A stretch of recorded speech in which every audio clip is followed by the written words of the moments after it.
Hello again, Thomas Kennedy, talking out loud again today about the difference between evolution and the idea of creation by an intelligent being. And if you notice, I'm dressed up today. In any case, the human body just blows my mind when I study the amazing aspects of like the 11 systems that are in our body that work together in perfect harmony, that we could never have stayed alive even if one of them wasn't functioning. And so as a result of that, and there's so many unbelievable facts about the human body that most of us have no clue as to how amazing we are made and how we exist with such wonderful, wonderful interior systems. In any case, I just wanted to take a look at the human cells. If you didn't know this, the average adult has approximately 37 trillion cells. That's a pretty big number. I think it's even more than the US deficit. In any case, as a baby, when a baby is born, they have something like 26 trillion cells. Here's the crazy part.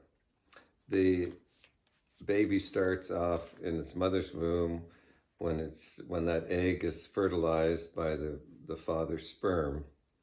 Each one of those has 23 chromosomes. 23 chromosomes from the father, 23 chromosomes from the mother. That one cell becomes 46 chromosomes, which is one full human cell. Every human cell has 46 chromosomes. Now, think about this. In 9 months, that one cell duplicates so many times that when that baby is born, it has 26 trillion cells.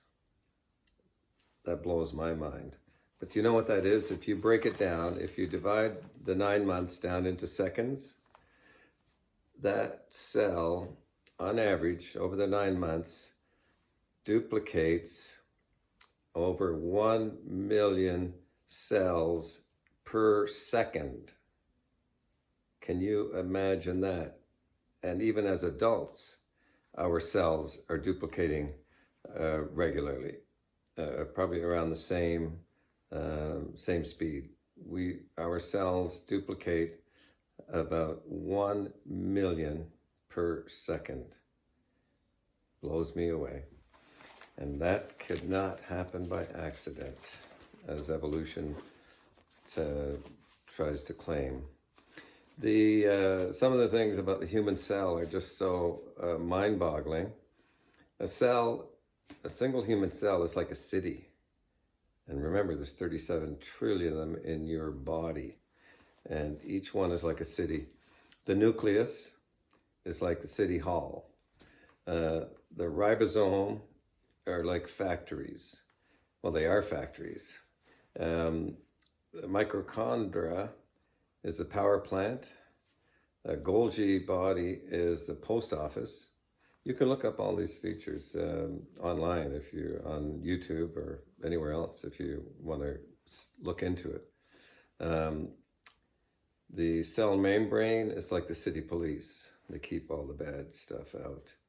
The endoplasmic reticulum are like highways where everything inside the cell travels around.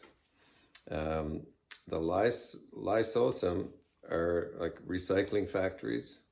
The vacuole vesicles are like warehouses and transport vehicles, because things have to be stored and they have to be moved around inside that tiny microscopic cell. The cytoskeleton is an organizer and a transporter as well. They pump, they move by instructions, they produce energy, They kill bad bacteria. There's 200 different types of cells in your body, and they produce exact duplicates by the millions every second. Just our mind can't really comprehend that. 37 trillion body cells, but you know what? This blew me totally away. There are more bacteria cells in our body than actually human cells. There's 40 trillion bacteria cells in the average human body. Now, mind you, think of bacteria as something that's bad, but most of the bacteria in the human body are good bacteria. They help with digestion and many other things. But we have 37 trillion cells, human cells, 40 trillion bacteria cells, but we also have, out of that 37 trillion cells, 25 trillion of those cells are red blood cells. So that means about 2/3 of your body is red blood cells. Doesn't that freak you? It blows me away. In any case, this body, the more I study it, the more I say, thank you, God, for creating this amazing, amazing being. Because these things could not come about by accident. Think about it. There's 80 billion people on this earth. 8 billion people around this time. And every one of them is almost identical. We have different colored skin, different colored eyes. Some have more hair than others, like myself. And, we have, some are taller, some are shorter, some are a little fatter, some are thinner.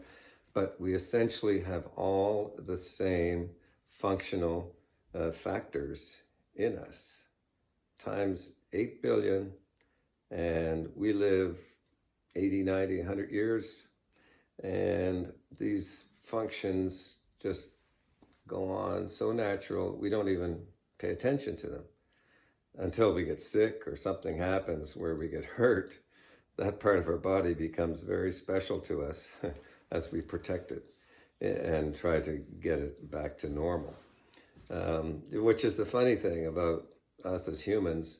When a baby's born, they can only cry, breathe, eat, sleep, and poop.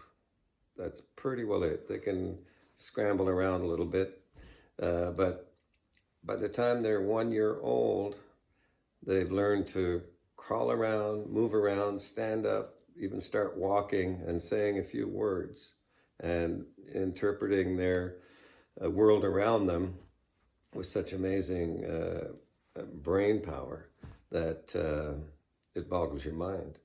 And by the time they're 2, they're up and running around and speaking sentences. And by the time they're 5, they're in school learning anything and everything until they become an adult. And, the amazing thing about the human brain is I'll have to get the numbers on it, but we have these systems that help us learn. When you do something first for the first time, say trying to play a piano or an instrument, it sounds terrible unless you're totally gifted. But if you start practicing that, your brain takes those signals and just keeps duplicating them inside to the point where it becomes so natural to you that you can be a famous piano player because you've practiced and the brain has put it all together in such a way that you're able to perform beautifully after, who knows, a few years. I was thinking today about driving a car. When you first get in a car, like 16 years old, and start to learn to drive, it's very scary because you don't have any real idea of, how that vehicle runs and how you control it. But some have more than others because I taught my son to drive, I think, when he was 8 years old. I won't tell this to everybody, but I was working one night. Well, actually, I worked 2 days in a row, 48-hour shift, because I had to get this job finished because we were flying to London, England. My son was 13 at the time, and he was with me because my wife and my 2 daughters had gone to England ahead of us, but he was finishing up his grade 8 high school to go into high school. And so I was so tired and so blown away after those 2 days. I couldn't even see straight. So at 4 o'clock in the morning, I asked him to drive me. It was about a half-hour drive to our place. I asked him to drive me home, and he did. It seems pretty stupid now when I think about it, but back then it was my only choice. In any case, as you drive, you learn you get familiar with things. Your brain starts picking it up and transposing it into a memory that just keeps growing and growing to the point where I was backing into a place today, and I'm thinking, it just has come so natural. You don't even think about it. You just look and do what you have to do, because your brain has associated everything so well and taught you so well that you can drive like a NASCAR driver if you have to. Anyway, we are such amazing beings. We could never have gotten here by accident.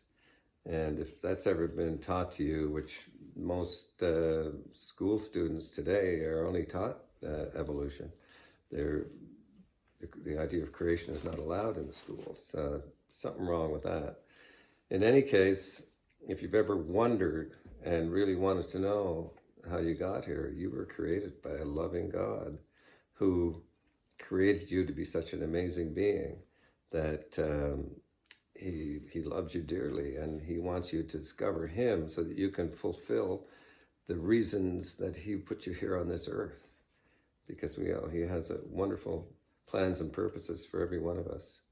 And I just want to say we'll be talking about more of this the next time we're on. So thank you for watching. God bless you all, and see you soon. Thomas Kennedy, stopping talking out loud.